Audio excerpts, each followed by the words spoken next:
विदेश मंत्री एस जयशंकर द्विपक्षीय वार्ता के लिए पहुंचे यूएई। अबू धाबी में हिंदू मंदिर का किया दौरा।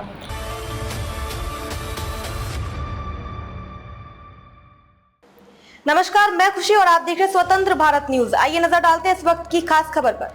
विदेश मंत्री एस जयशंकर संयुक्त अरब अमीरात यूएई के अपने समकक्ष अब्दुल्ला बिन जायद अल नाहयान के साथ वार्ता के लिए रविवार को अरब देश की यात्रा पर पहुंचे हैं। बैठक में दोनों नेताओं की द्विपक्षीय संबंधों, व्यापक रणनीतिक साझेदारी के अलावा गाजा में समग्र स्थिति पर विचार विमर्श करने की उम्मीद है।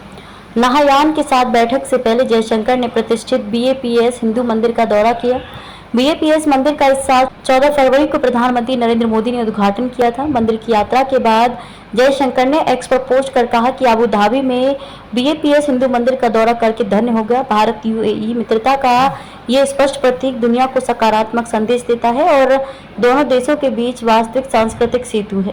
इससे पहले विदेश मंत्रालय ने कहा कि जयशंकर की यूएई की यात्रा दोनों देशों के बीच रणनीतिक साझेदारी के साथ क्षेत्रीय और वैश्विक विकास की समीक्षा करने का अवसर प्रदान करेगी। विदेश मंत्रालय ने एक बयान में कहा कि लगभग 35 लाख भारतीय समुदाय संयुक्त अरब अमीरात में सबसे बड़ा प्रवासी समूह है।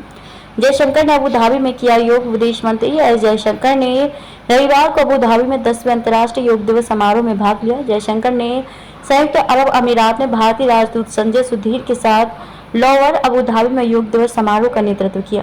एक्स पर एक पोस्ट में जयशंकर ने कहा कि संयुक्त अरब अमीरात में अंतर्राष्ट्रीय योग दिवस मनाते हुए अंतर्राष्ट्रीय योग उत्साही @LOUVRE अबू धाबी के साथ शामिल हुआ। योग करने से पहले अपनी टिप्पणी में जयशंकर ने कहा कि योग एक भारतीय परंपरा है, लेकिन अब ये वास्तव में एक सार्वभौमिक अभ्यास बन गया है। उन्होंने कहा कि अंतर्राष्ट्रीय योग दिवस ने एक प्रेरणा के रूप में, एक चुंबक के रूप में वास्तव में लोगों को इकट्ठा करने, अभ्यास को फैलाने की एक विधि के रूप में काम किया है। वास्तव में एक तरह से ग्रह को खुद स्वस्थ और अधिक जुड़ा हुआ रखा है। कनिष्क बम विस्फोट इतिहास में आतंकवाद के सबसे बुरे कृत्यों में शुमार। इससे पहले विदेश मंत्री एस जयशंकर ने रविवार को कहा कि 1985 में कनिष्क विमान पर हुआ हमला इतिहास में आतंकवाद के सबसे बुरे कृत्यों में से एक है।